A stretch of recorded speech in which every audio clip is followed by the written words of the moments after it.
देखो, पिछला वीडियो में हम लोग कोऑर्डिनेट ज्योमेट्री के बारे में जानते थे, बताए हैं, अच्छी तरह से हम लोग जानते हैं।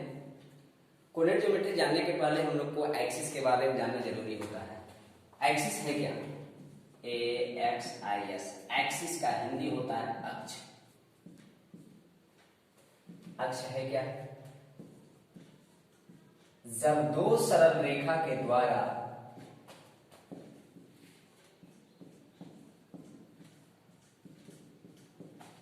कोई समतल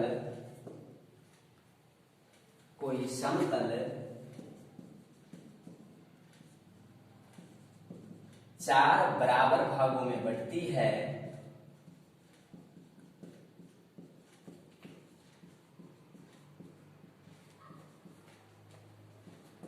तो वह दोनों सरल रेखा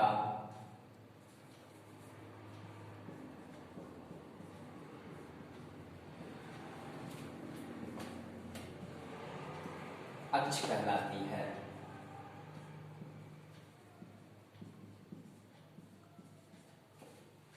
जिस बिंदु पर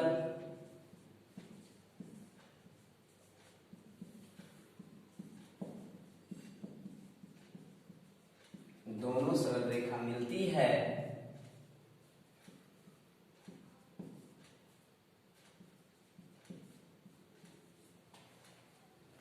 वह बिंदु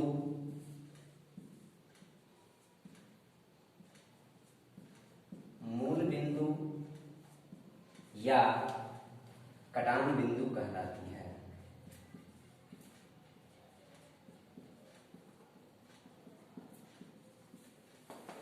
इसे O से सूचित किया जाता है। अक्ष का परिभाषा हम बताएं कि जब दो सरल रेखा के द्वारा कोई समतल चार बराबर भागों में बंटती है तो वह दोनों सरल रेखा अक्ष कहलाती है। जिस बिंदु पर दोनों सरल रेखाएं मिलती है उस बिंदु को मूल बिंदु या कटान बिंदु कहते हैं। इसे O से सूचित किया जाता है। अब हम लोग को देखना है एक्सिस है क्या।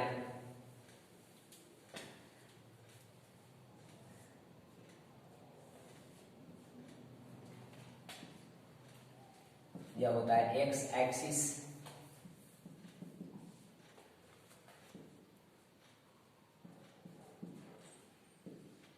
यह होता है वाई एक्सिस।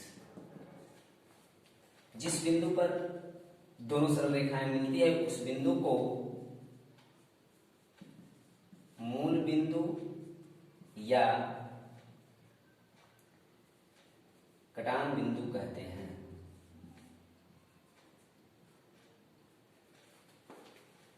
O से सूचित किया जाता है।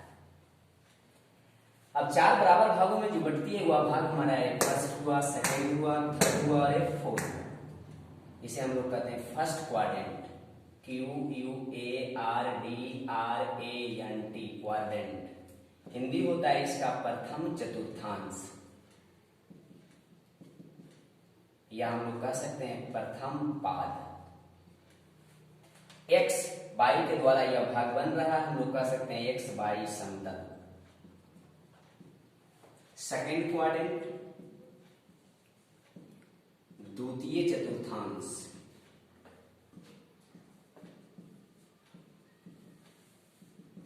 या हम लोग कह सकते हैं द्वितीय पाद।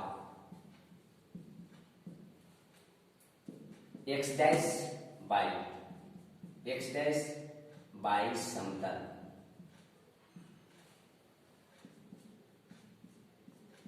थर्ड क्वाड्रेंट तृतीय चतुर्थांश या तृतीय पाद भी कह सकते हैं हम लोग। एक्स डैश बाई डैश समतल। यह हमारा फोर्थ क्वाड्रेंट चतुर्थ चतुर्थांश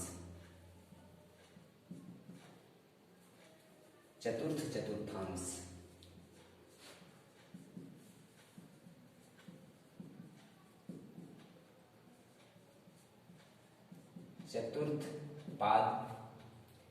सकते हैं एक्स बाई डैश समतल, एक्स बाई डैश समतल। अब चारों भाग को हम लोग पहचान चुके हैं, एक्सिस को पहचान चुके हैं।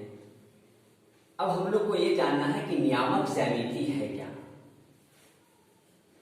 नियामक ज्यामिति के पिता रेने डेकार्ते को कहा जाता है। सबसे पहले रेने डेकार्ते ही दुनिया के सामने नियामक ज्यामिति के बारे में बताया है। अब हम लोग को ये जानना है कि नियामक ज्यामिति है क्या, कोऑर्डिनेट ज्योमेट्री है क्या। नियामक ज्यामिति, कोऑर्डिनेट ज्योमेट्री, किसी समतल में अनंत बिंदुएं होते हैं।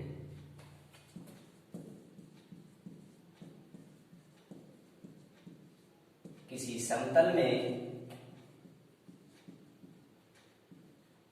अनंत बिंदुएं होते हैं।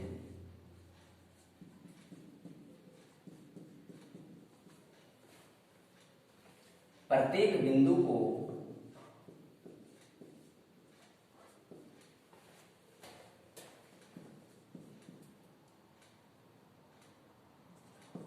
दो निश्चित मानों के द्वारा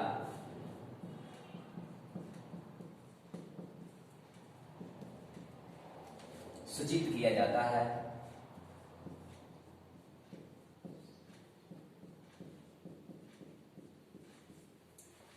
वह दोनों मान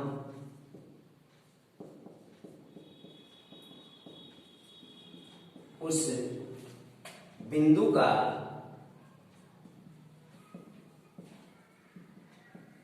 नियामक कहलाता है।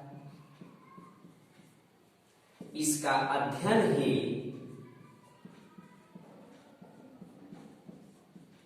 नियामक ज्यामिति कहलाता है।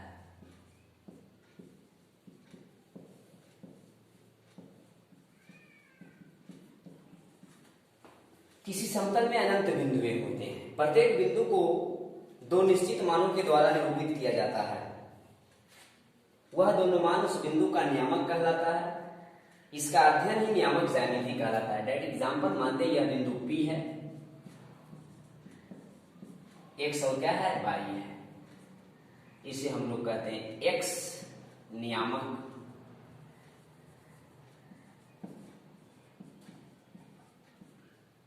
या x निर्देशांक भी कह सकते हैं, या प्रथम मान भी कह सकते हैं, x मान भी कह सकते हैं, या भुज कह सकते हैं। y नियामक, y निर्देशांक, y मान या द्वितीय मान, या कोटि, कोटि भी कह सकते हैं इसको। कोई भी बिंदु हो उसे दो निश्चित मानों के द्वारा सूचित किया जाएगा। वही दोनों मान उस बिंदु का नियामक कहलाता है। अब हम लोग क्वाड्रेंट के बारे में जानते हैं। प्रत्येक क्वाड्रेंट में भी अनंत बिंदुएं होती है, और किस क्वाड्रेंट में किस प्रकार का बिंदु होगा हम लोग उसका अध्ययन करेंगे।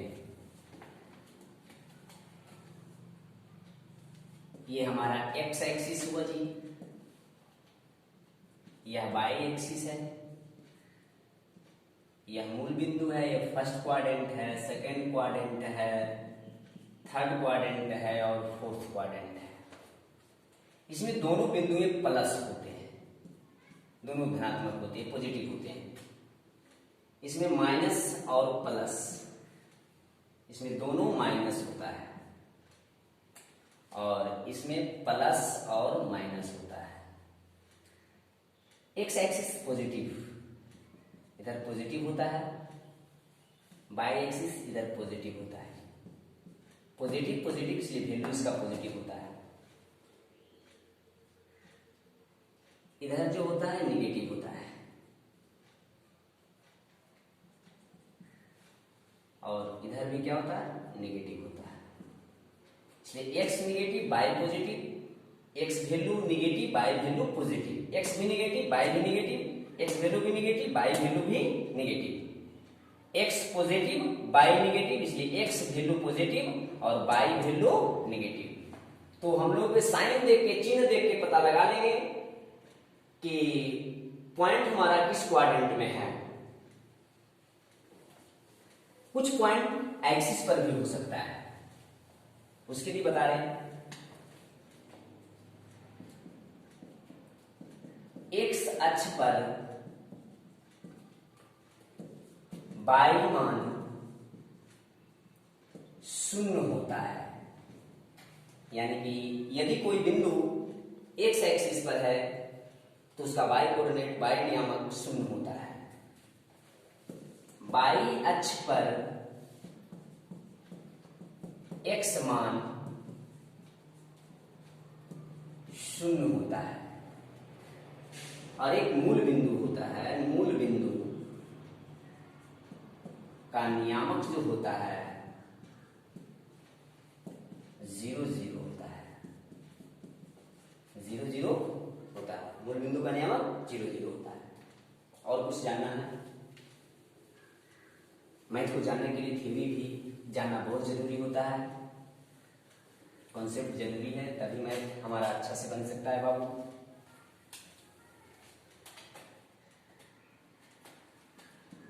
आगे जो पॉइंट हम बता रहे हैं ना, यदि कोई रेखा एक्स अक्ष के समानांतर हो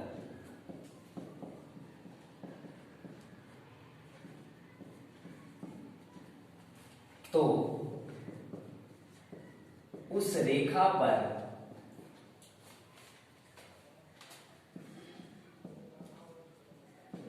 प्रत्येक बिंदु का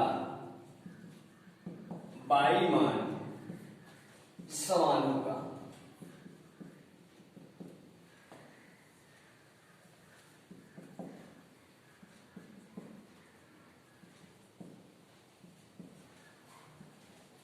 कोई भी रेखा अगर एक अक्ष के समानांतर है, अगर यहां ए दूरी से जा रहा है, 0 है, 2 है, 1 है, 3 है, 4 है, -1 है, -2 है, -3 है, -4 है, डॉट डॉट डॉट। यहां पर लेंगे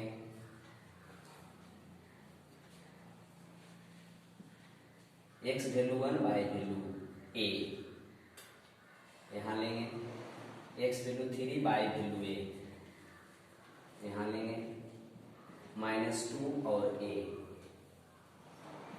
-4 और ए। प्रत्येक बिंदु का एक्स मान चेंज कर रहा है, परंतु वाई मान सभी का समान आ रहा है। तो यदि कोई रेखा एक्स अक्ष के समानांतर हो तो उस रेखा पर जितने भी बिंदु होंगे सभी का वाई मान समान होगा।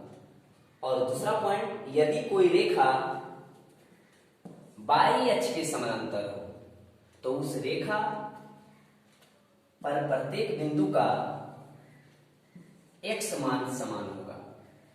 और उसके लिए चित्र जो हमारा है इस प्रकार से,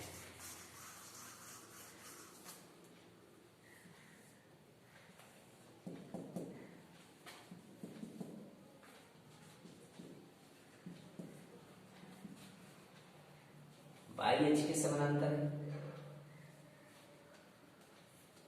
मानते हैं यहां से यहां तक की दूरी कुछ भी हो, ए हो,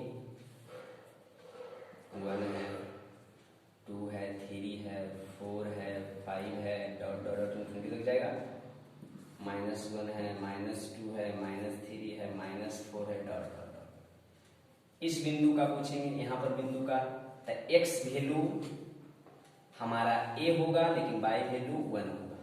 यहां पूछेंगे एक्स वैल्यू ए होगा, वाई वैल्यू 3 होगा।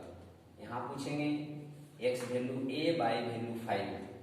यहां पूछेंगे इस बिंदु का एक्स वैल्यू ए, वाई वैल्यू 2। प्रत्येक बिंदु का वाई मान चेंज कर रहा है लेकिन एक्स वैल्यू सबका समान आ रहा है। तो यदि कोई रेखा वाई अक्ष के समानांतर हो तो उस रेखा के प्रत्येक बिंदु का एक्स मान समान होगा। अब पोजीशन ऑफ ए पॉइंट थोड़ा सा बता देते हैं, उसके बाद हम लोग एक्सरसाइज पे चलेंगे। बिंदु की स्थिति, पोजीशन ऑफ ए पॉइंट।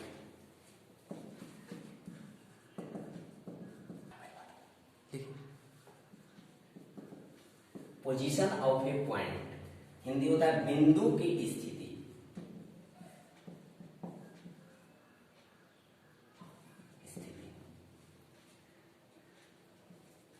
बिंदु की स्थिति।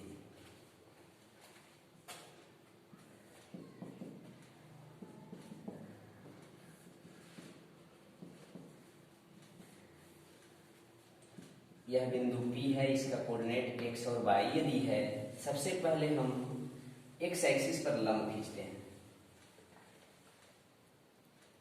मूल बिंदु और लंब के बीच की लंबाई को x नियामक कहते हैं, यानी x, और जो लंब की लंबाई होता है वो y नियामक होती है। OM equal to x and PM equal to y, then coordinate of point x y, coordinate of point x y। That example से क्लियर करते हैं हम लोग।